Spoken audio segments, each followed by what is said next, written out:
আগামীকাল গুয়াহাটি খানাপাড়া ময়দানে মুখ্যমন্ত্রী হিসেবে শপথ গ্রহণ করবেন হিমন্ত বিশ্ব শর্মা। উপস্থিত থাকবেন প্রধানমন্ত্রী, কেন্দ্রীয় স্বরাষ্ট্রমন্ত্রী সহ বিজেপির একাধিক শীর্ষ নেতারা। তৃতীয়বারের জন্য অসমের সরকার গড়ছেন হিমন্ত বিশ্ব শর্মা।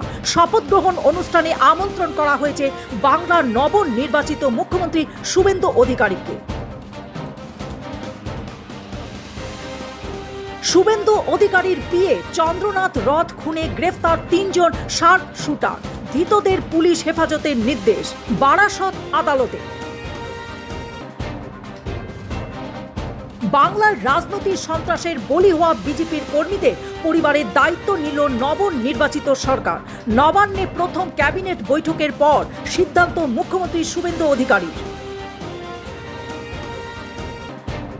আগামী সোমবার বাংলায় নতুন সরকারের দ্বিতীয় মন্ত্রিসভার বৈঠক। ডিএ, সপ্তম পে কমিশন সহ একাধিক বিষয়ে সিদ্ধান্ত নেওয়া হবে বৈঠকে।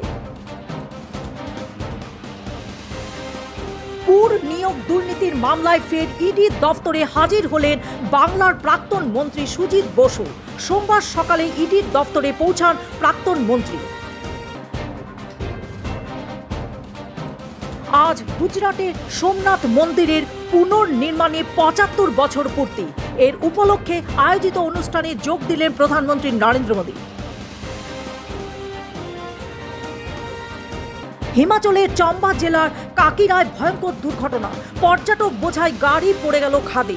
মৃত্যু হয়েছে অন্তত ৬ জনের, আহত হয়েছে ৪ জন।